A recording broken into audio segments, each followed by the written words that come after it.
Assalamualaikum. Okey. Van ni datang daripada Temeloh, dia cakap dengan aku gearbox dia bunyi bising.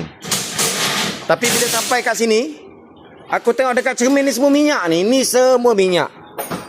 Minyak, semua minyak. Okey, itu yang pertama. Yang kedua, boleh katakan basah. Sampaikan yang ni pun basah. Ni semua minyak ni. Minyak semua ni. So, mana datang minyak ni? Bila kita orang colek, kita orang ambil minyak ni, colek cium, bau dia bau minyak gear. Ni. Benda ni benda simple saja. Ramai orang tak tahu ni.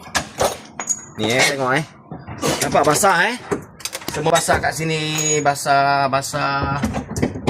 Tarang! Ni punca dia. Inilah punca dia. Ni dia panggil oil seal long shaft yang dah tercabut. Macam mana dia boleh tercabut? Sebenarnya dia ni dah expired. Bila dah expired, dia akan lucut sendiri. Nampak tu?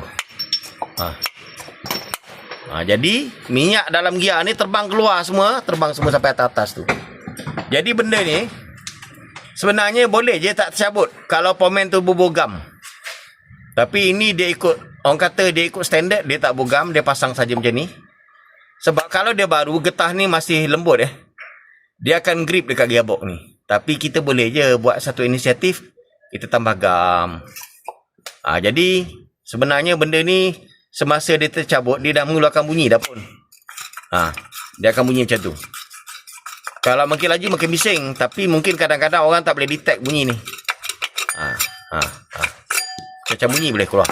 Okey. Ini punca kenapa gearbox dia rosak, sebab minyak gear dia terbang. Okey, terima tu.